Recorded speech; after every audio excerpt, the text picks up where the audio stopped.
thinking about interventions which shape the food choices we make, there's a really difficult balance to strike.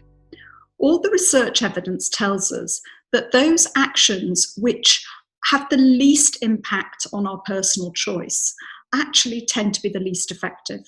So having an education campaign or putting labels on a pack doesn't alter our personal autonomy or freedom to choose what we wish. But the trouble is, they appear to have rather small effects on behaviour. In contrast, some of the other measures, for example, changing the price of food, have a much bigger impact on people's personal choices and freedom to choose, yet the evidence suggests they might be more effective. So how do we trade off interfering in people's choices, but also stimulating effective action? The guys who are in charge of our food industry at the moment, they're traders. The thing that they fear most is a customer, is a consumer.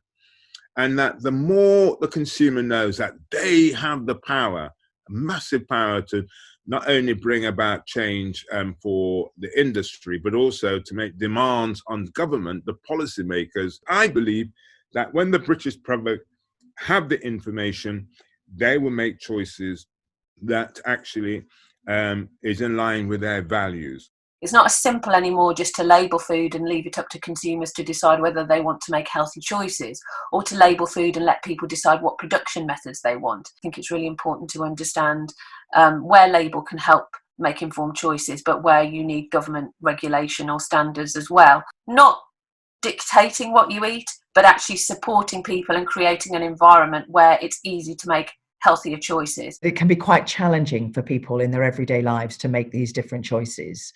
Particularly when the food environment around them isn't helping them. So I think we do need to think about how do we change our high street, how do we change our food environment to make doing the right thing not just affordable, but also the most attractive option. So it's about what families do at home, it's about what happens in schools, in our local communities, and that's shaped by government policy.